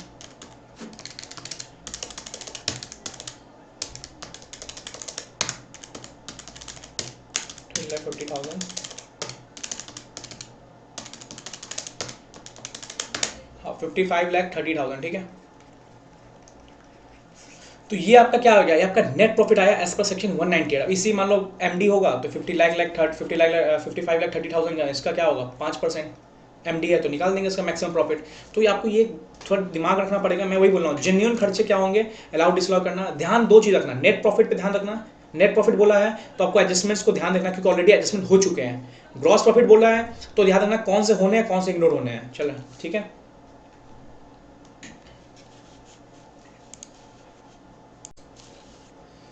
चलो कुछ क्वेश्चंस थे जो मैं चाह रहा था स्टडी मैट के कर लूँ यहीं पे, इस पे फोटो नहीं आ पा रहा बट आप बुक खोल के बैठोगे क्लियर कर दूँ, मैंने भी निकाल लिया क्वेश्चन, ठीक है। Manager appointment of remuneration and manager person का क्वेश्चन नंबर 5 है, बुक खोल के बैठना, ठीक है, बुक खोल के बैठना। सर ये 5 क्वेश्चन में करना क्या है, सुनो इसमें ये लिखा हुआ है, सुनो सुनो सुनो, इसमें लिखा हुआ है ग्रॉस, देखना खोल के बैठना, देखो दिख जाएगा, सब आपको हो जाएगा। ग्रॉस प्रॉफिट कितना दिया हुआ है 60 लाख रुपीस, और नीचे में नेट प्रॉफिट दिया हुआ है 13 लाख रुपीस। देखो आप यहाँ से चालू करो, यहाँ से चालू करो, सर मैं बेटर बताऊँ, मैं बोलूँगा यहाँ से चालू करना क्योंकि ऑलरेडी सारे एडजस्टमेंट हो चुका है, बस आपको ध्यान रखना है कौन सा अलाउ डिसअलाउ। यहाँ पे क्या होगा आपको सब कुछ करना पड़ेगा, मतलब इसमें ऑलरेडी कुछ एक्सपेंसेस सब एक्सपेंसेस चार्ज करके इनकम देके यहाँ पे नेट प्रॉफिट निकाल दिया है। अब आपको क्या चेक करना है कि जो ये नेट प्रॉफिट निकला है ये एज पर सेक्शन 198 सही निकला है गलत निकला है, ठीक है। चलो मैं बताते जाता हूँ, प्रॉफिट कितना है इसका, नेट प्रॉफिट 13 लाख रुपये, देखना बुक में दिया हुआ है, ठीक है। अब इसमें एक एक्सपेंस बताता हूँ मैं क्या क्या दिया हुआ है। सेकंड नंबर है, फर्स्ट नंबर में तो ग्रॉस प्रॉफिट लिखा हुआ देखना, सेकंड नंबर पे भी रुक जाना, थर्ड नंबर क्या लिखा हुआ है सैलरी एंड वेजेस, देखो normal genuine expenses, salary wages हर कंपनी को देना पड़ेगा, अलाउ होंगे, ठीक है। फोर्थ नंबर दिया हुआ है sundry repairs to fix assets,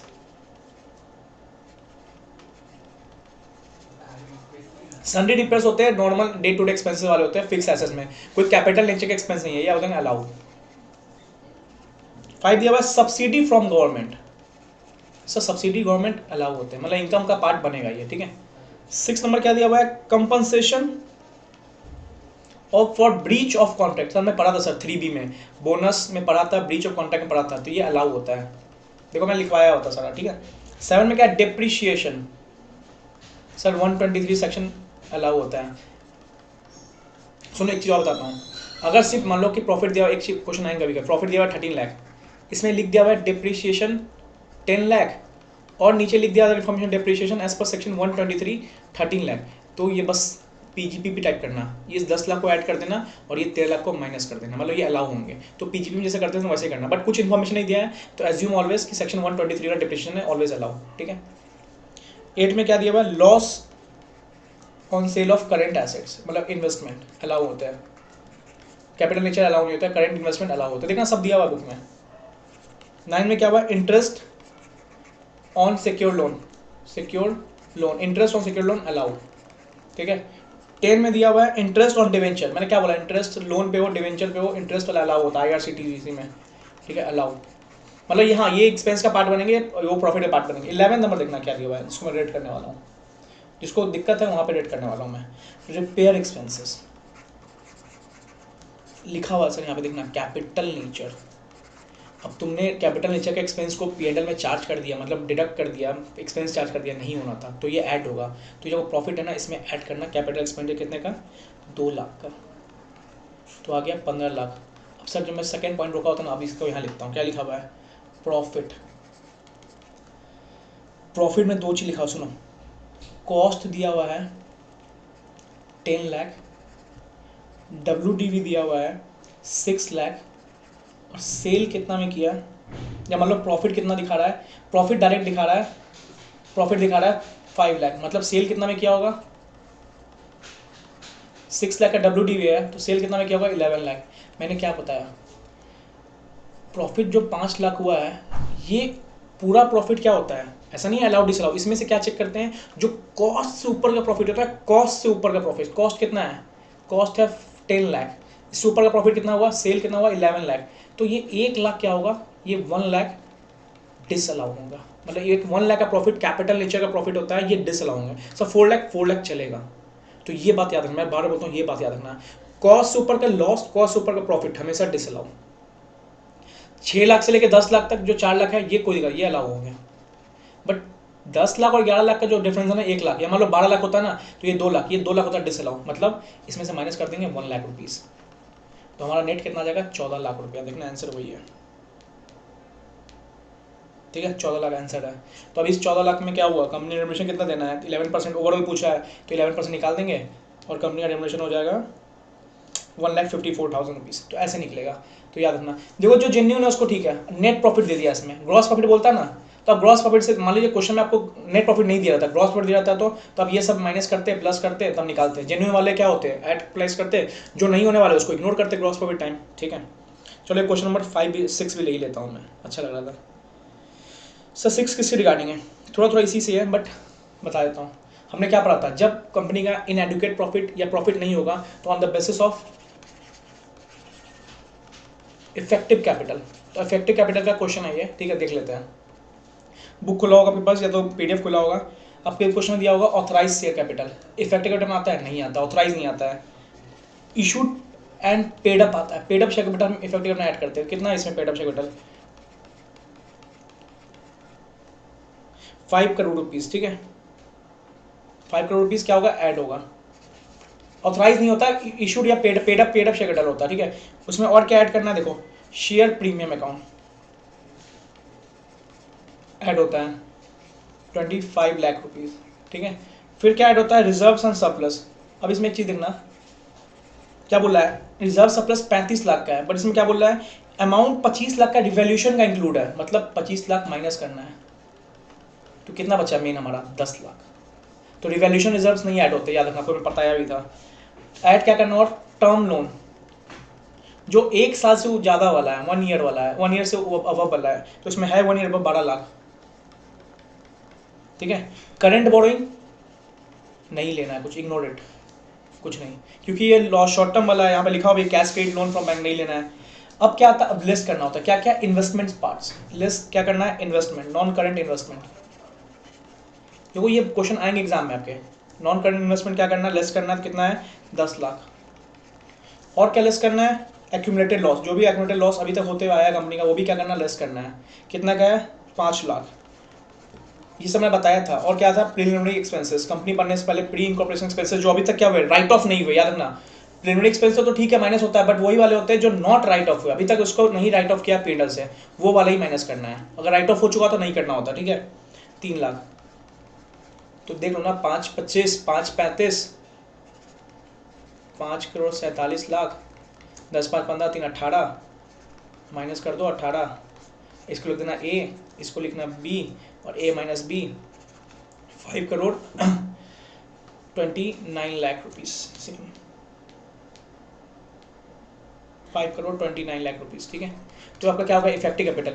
अब इस कितना जनरेशन होगा सर बताओ, 5 करोड़ 29 रुपये, मैं बताया निगेटिव और लेस देन 5 करोड़ से क्या होगा 60 लाख रुपीस, 5 करोड़ से ऊपर जाएगा तो कितना होगा 84 लाख रुपीस, समथिंग ऐसा ही था, ठीक है। हाँ 84 लाख रुपीस। अगर सर MD है तो 84 लाख रुपीस, इंडिपेंडेंट डायरेक्टर और एग्जीक्यूटिव नॉन एग्जीक्यूटिव डायरेक्टर आ गया तो डिवाइड बाय 5 मतलब 17, ठीक है। डिवाइड बाय 5 कर दो इधर निकल जाएगा, ठीक है। ये क्वेश्चन बना दिया, दोनों क्वेश्चन इंपॉर्टेंट है, दोनों स्टडी मेट कहते हैं। P&L कैलकुलेशन बहुत मुश्किल होता है समझना, ठीक है। मैं वही बोलूंगा, जेन्युइन वाला याद रखना, जो मैं बताया वो याद रखना, IRCTC FTP वाला, PFC वाला याद रखना, सब्सिडी वाला याद रखना, गवर्नमेंट द्वारा वाला, ये सब याद रखना, और 3B याद रखना, डिप्रिसिएशन में, और याद रखना डायरेक्टर सिटिंग भी याद रखना। बनाना क्वेश्चन 198 खत्म हो गया, कल या मान लो आज ही मैं क्या करूँगा, खत्म कर दूंगा इसको चैप्टर को, कुछ ज़्यादा बचा नहीं अच्छे से। चलो ऑल द बेस्ट, पढ़ते रहो, एग्जाम पास में आ रहे हैं। स्पीड करूँगा, अब मैं तबीयत खराब था इसलिए मैं नहीं डाल पाया था वीडियो, बट अब मैं अपना 100% लगा दूंगा।